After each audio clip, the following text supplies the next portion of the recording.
अल्हम्दुलिल्लाहि रब्बिल आलमीन वस्सलातु वस्सलाम अला रसूलिहिल करीम मुहम्मदिन व आलिहि व सहबिहि अजमईन अम्मा बाद। क़ाल अल्लाहु अज़्ज़ व जल अऊज़ु बिल्लाहि मिनश शैतानिर रजीम वलिल्लाहि अलन्नासि हिज्जुल बैत मन इस्तताअ इलैहि सबीला। वक़ाल अल्लाहु तबारक व तआला फला रफ़सा वला फ़ुसूक़ा वला जिदाल फ़िल हज। सदक़ल्लाहुल अज़ीम। अल्लाह के महबूब बंदों और अल्लाह की महबूब बंदियों, अल्लाह के मेहमान बंदों और अल्लाह की मेहमान बंदियों, आज आप और आपके साथ मैं भी और मेरे साथ ये समीन ट्रेवल्स वाले भी जितना शुक्र अल्लाह का अदा करें वो कम है। क्योंकि मैं देखता हूँ इस धरती पर, इस ज़मीन पर जितने टूर होते हैं, जितने असफार होते हैं, उनमें सबसे आला व बाला और सबसे अच्छा अगर कोई सफ़र है वो सफ़र हज है। इससे अच्छा कोई सफ़र नहीं है दुनिया में। दूसरे, मैं ये देखता हूँ कि जब इंसान सफ़र करता है तो उसका कोई ना कोई मेज़बान होता है। जब इंसान सफ़र करता है उसका कोई ना कोई मेज़बान होता है। आज आप गौर करें कि सफ़रे हज में आपका मेज़बान कौन है। आइए आखिरी पैगंबर हज़रत मोहम्मद अरबी सल्लल्लाहु अलैहि वसल्लम के ज़बान मुबारक से यूँ सुने कि हाजी ज़ुयूफ़ुर रहमान होते, अल्लाह के मेहमान। गोया अल्लाह हाजियों का मेज़बान होता है। आप अंदाज़ा लगाएं कि आप कितनी इस वक्त कीमती हैं, हम आप कितने कीमती हैं कि आपका मेज़बान अल्लाह है। दूसरी बात, बहुत अहम बात, हमारे और आपके जहन में एक बात आती है, आना भी चाहिए कि अल्लाह ने मुझे माल दिया, ताकत दी, हिम्मत दी, उसके बाद आज हज की तौफीक अल्लाह ने हमें आपको दे दी। अच्छी बहनों, अच्छे भाइयों, अल्लाह का बहुत बड़ा एहसान हुज्जाजे किराम पर होता है, बहुत बड़ा एहसान। आप अंदाज़ा लगाएं कि जब बैतुल्लाह शरीफ तामीर हो गया, हज़रत इब्राहीम अलैहिस्सलातु वस्सलाम ने फरमाया, ए मेरे अल्लाह, अब इस बैतुल्लाह का तवाफ़ कौन करेगा, इसका हज कौन करेगा। आवाज़ आई, इब्राहीम ऐलान कर दो, आवाज़ लगा दो। हज़रत इब्राहीम अला नबीना व अलैहिस्सलातु वस्सलाम फरमाने लगे, ए मेरे अल्लाह, मेरी कमज़ोर आवाज़ पूरे आलम में कैसे गूंजेगी। अल्लाह ने फरमाया, इब्राहीम ऐलान करना तेरा काम है, और तेरी आवाज़ को पूरे आलम में और रूहुल अरवाह आलमे अरवाह में तेरी आवाज़ को पहचाना मेरा काम है, मेरा काम है। आप सल्लल्लाहु अलैहि वसल्लम का इरशाद गिरामी है कि जब हज़रत इब्राहीम अलैहिस्सलातु वस्सलाम ने आवाज़ लगाई थी, अल्लाह ने उस आवाज़ को दुनिया के चप्पे चप्पे में पहुंचाया और आलमे अरवाह में पहुंचाया। और उस वक्त पर जो बच्चे दुनिया में आने वाले थे, माँ के पास थे, उन तक ये आवाज़ पहुंचा दी।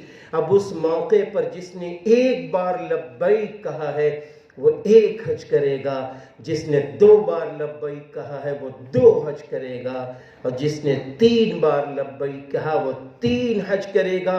अलगरज जितनी बार लब्बैक कहा उतनी हज करेगा। अब आप बताएं हमारा माल हमको हज के लिए लेके जा रहा है, हमारे असबाब हमको हज के लिए लेके जा रहे हैं, हमारी सलाहियतें हमको हज के लिए लेके जा रही हैं। नहीं, ये सारी दुनिया की ज़रूरतें हैं, ये सबब है, ये असबाब हैं, ले जाने वाला अल्लाह है, ले जाने वाला अल्लाह है। इसलिए यहाँ एक गुजारिश, सबसे पहली गुजारिश जाने वाले हाजियों, सबसे पहली गुजारिश है, मालूम है वो कौन सी है? कि हमारी नियत, हमारे दिल में अब सिर्फ 2 ही बातें हों कि रब, मैं शुक्र खुदावंदी में तेरे आगे सर झुकाता हूँ कि मैं उस लायक नहीं था, नहीं थी, तूने मुझे उस लायक बना लिया है। आज तू मेरा मेज़बान बन गया है, मैं तेरा मेहमान हूँ। ऐ अल्लाह, तू मुझ पर रहम फरमा। मैं इरादा करती हूँ, दिल से करती हूँ, दिल से इरादा करता हूँ कि ऐ अल्लाह, मैं तेरे हुक्मों पे चलूँगा, जहाँ तू कहेगा वहीं खड़ा हो जाऊँगा, और जहाँ तू कहेगा रुक जा वहीं से रुक जाऊँगा, इसलिए कि सब कुछ तो तू ही है मेरे लिए। लइन शकरतुम लाज़ीदन्नकुम, अगर तुम अल्लाह की नेमत को पाकर अल्लाह का शुक्र अदा करोगे, अल्लाह नेमत को बढ़ा देगा। क्या मालूम कितनी बार हज करा दे। तो इसलिए एक काम, पहला काम, जैसे बुखारी शरीफ की पहली हदीस, इन्नमल अअमालु बिन्नियात, यकीनन तमाम चीज़ों का दारो मदार नियतों पर है, नियतों पर है। इसलिए नियत अच्छी है। नियत ये है कि हम अल्लाह के लिए जा रहे हैं, अल्लाह मेरा मेज़बान है, हम अल्लाह के हुक्मों पर अपना सफ़र शुरू करूँगा और करूँगी, और रसूलुल्लाह सल्लल्लाहु अलैहि वसल्लम की सुन्नतों के साथ सारा हज करूँगा और करूँगी। अगर ये नियत है और ये नियत है कि अल्लाह मैं तेरी रज़ा के खातिर जा रहा हूँ, जा रही हूँ, तो यकीन मानिए अल्लाह आपकी इन दुआओं को, नियतों को कबूल कर लेगा और सफ़र आसान कर देगा। कितनी भी भीड़ हो, कितनी भी मेहनत हो, कितना भी आपको चलना पड़ जाए, आप यकीन मानिए आप कितना भी चलेंगे इंशाअल्लाह आप थकेंगी नहीं।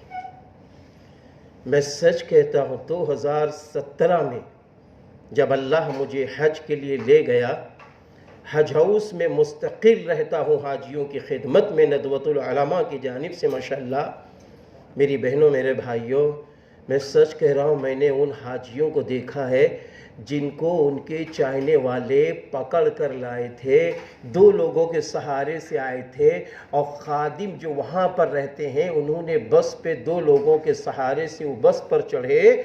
तो एक रात मैंने तकरीबन 2:30 बजा होगा, हरम में मैं भी 2:30 बजे पहुंचा। मैंने देखा कि वो हाजी साहब जिनको 2 लोग बिठा रहे थे बस में इंडिया में, उनको मैंने देखा वो तन्हा और खूब अच्छी तरीके से ताकतवर बने हुए हैं। वो हज के लिए पहुंच गए और मस्जिद हराम में, मक्कतुल मुकर्रमा में, मस्जिद हराम में 2:30 या 2:35 का टाइम था। मैंने देखा कि वो अपनी हज्जिन के साथ जा रहे हैं और बेहतरीन तरीके से जा रहे हैं। जब उनका सब कुछ हो गया तो इत्तेफाक की उनकी बिल्डिंग मेरी बिल्डिंग एक ही थी। एक दिन मैंने पूछा, हाजी साहब अल्लाह ने ये ताकत आपको कहाँ से दे दी?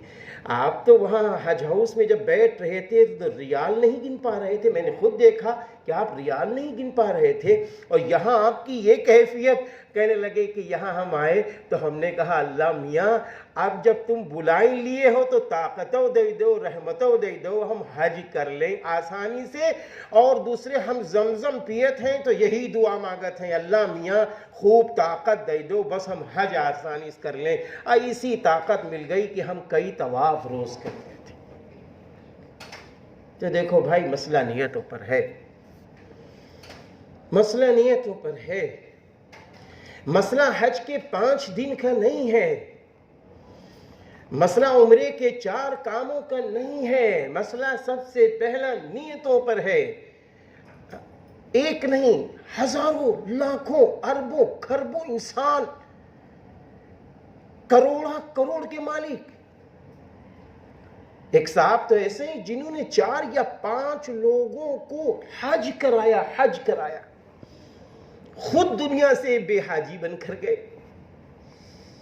कितने बड़े बड़े औलिया इज़ाम, बड़े बड़े उलमा, बड़े बड़े फुजला, उन सब ने ये नियतें की, लेकिन अल्लाह ने उनके मुक़द्दर में हज नहीं लिखा था।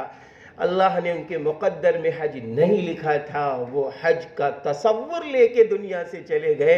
ए जाने वाले हाजियों, आपका दूसरा काम ये भी है कि देखो, एक तो हमारी जब नीयत ठोस हो गई, अल्लाह के लिए हम हज कर रहे हैं, अल्लाह के लिए सफ़र कर रहे हैं, तो हम अल्लाह के हुक्मों पर चलेंगे और रसूलुल्लाह सल्लल्लाहु अलैहि वसल्लम की सुन्नतों के मुताबिक चलेंगे। और साथ ही साथ अब दूसरा काम ये है, लफ्ज़ में, दिल में, लफ्ज़ से अल्लाह का शुक्र भी अदा करना है। ए अल्लाह, तेरा शुक्र कि तूने चुन लिया। जब चुन लिया है तो मक्का भी पहुंचा दे, मदीना भी पहुंचा दे, और मक्का और मदीने के आदाब के साथ सारे काम करने वाला बना दे। ये दूसरा काम। तीसरा काम जो आपकी ताकत को बढ़ाने वाला है, आपकी हिम्मत को बढ़ाने वाला, वो मेरे महबूब नबी का फरमान। आप सल्लल्लाहु अलैहि वसल्लम फरमाते हैं, हाजियों की दुआएं कबूल होती हैं, और हाजी अगर अपने हक में दुआए मग़फ़िरत करे, अल्लाह उसको भी कबूल करता है। तो इसलिए तीसरा काम, दुआओं का एहतमाम, दुआओं का एहतमाम। खूब दुआएं करो, और दुआ जब भी करना, अव्वल आखिर दुरूद शरीफ ज़रूर पढ़ना। दुआ जब भी करना, अव्वल आखिर दुरूद शरीफ ज़रूर पढ़ना। फिर अब आपका आया चौथा काम। जब आप यहाँ से निकल रहे हो तो नफली नमाज़ें तो पढ़कर अल्लाह से मांग रहे हो, उसी के साथ साथ आप सदक़े का भी एहतमाम करना। सदक़े का एहतमाम, जहाँ एक तरफ आप 2 रकत नफिल घर में पढ़ेंगे, फिर मस्जिद में भी पढ़ेंगे, तो आप उसके बाद क्या कहेंगे? ये कहेंगे, ऐ मेरे अल्लाह, ऐ मेरे अल्लाह, मैंने अपने बच्चों को, अपने ख़ानदान को, अपने दोस्तों अहबाब को तेरे सुपुर्द किया है, तेरे सुपुर्द कर दिया है। अल्लाह, तेरे सुपुर्द मैंने किया है शहर मदीना, है शहर मक्का, तेरा शहर, नबी का शहर है, लेकिन मेरे लिए तो अजनबी है मेरे अल्लाह। ज़बान भी नहीं जानता हूँ मेरे अल्लाह, लेकिन मैं तेरे नाम पर चल पड़ी हूँ, तेरे नाम पर चल पड़ा हूँ। मेरे अल्लाह, मैंने अपने सबको तेरे हवाले किया और फिर अल्लाह मैंने अपने आप को भी तेरे हवाले कर दिया है। बस अब तू मेरा है, तू आवाज दे, मैं लब्बैक के लिए तैयार हूं। अगर तू कहेगा मक्का आ जा, मैं मक्का आऊंगा। तू कहेगा मदीना आ जा, मैं मदीना आऊंगा, क्योंकि अब तू मेरा मेजबान है। फिर ये इस दुआ के बाद अव्वल आखिर दुआ में दुरूद शरीफ हो। फिर उसके बाद आप कुछ सदका निकालें, 2, 4, 5, 10, 100, 50, जो अल्लाह आपके दिल में डाले। सदका निकाल के कहे अल्लाह, मैं अपने सारे लोगों के नाम, अपने नाम, जान माल इज्जत आबरू की हिफाजत को सामने रखकर अल्लाह मैं तेरे गरीब बंदों को दे रही हूँ, दे रहा हूँ। तू मेरी और मेरे बच्चों की मदद फरमा। जिस तरह मैं अपने बच्चों को खुशी में रोता हुआ छोड़कर जा रहा हूँ, ऐसे ही हज मबरूर, हज मकबूल के साथ खुशी खुशी के रोने के साथ मुलाकात करने की तौफीक अता फरमा। ये अल्लाह से कहना है, इस नियत से सदका निकालना है। फिर उसके बाद यहाँ से इंशाअल्लाह जब आप जाएंगे तो मुझे यकीन है कि गालिबन मक्कतुल मुकर्रमा आप हज़रात जा रहे हैं। आप हज़रात यहाँ से मक्कतुल मुकर्रमा जा रहे हैं ना जी साहब? जी, आप यहाँ से इंशाअल्लाह मक्कतुल मुकर्रमा जाएंगे। बीच में कोई आपका स्टे है नहीं। अब जब यहाँ से मक्कतुल मुकर्रमा जाएंगे तो अब हज की तरफ आइए। हज की 3 किस्में हज की 3 किस्में, हज तमत्तु, हज क़िरान, हज इफ़राद। आमतौर पर अल्लाह वालों ने हज तमत्तु को पसंद किया है। आप सल्लल्लाहु अलैहि वसल्लम ने भी फरमाया था कि आइंदा अल्लाह जब हज कराएगा तो हम हज तमत्तु करेंगे। हज तमत्तु को भी रसूलुल्लाह सल्लल्लाहु अलैहि वसल्लम ने पसंद फरमाया। अब हज तमत्तु है क्या? हज तमत्तु में नंबर 1 आप उम्रा कर लेंगे। कैसे करेंगे वो इंशाअल्लाह अभी बताया जाएगा। उम्रा कर लेंगे। उम्रा मुकम्मल करने के बाद आप एहराम उतार देंगे। फिर जब हज का ज़माना आएगा 8 ज़िलहिज्जा, तब इंशाअल्लाह फिर हज तमत्तु की नीयत से आप फिर हज का इरादा करेंगे, हज का सारा काम अंजाम देंगे और फिर आप हज मुकम्मल करेंगे। इसका नाम हज तमत्तु है। हज तमत्तु। अब सबसे पहला काम है उम्रे का। सबसे पहला काम है उम्रे का। यहां से सारे के सारे हाजी जाएंगे, सबसे पहला काम उम्रे का। अब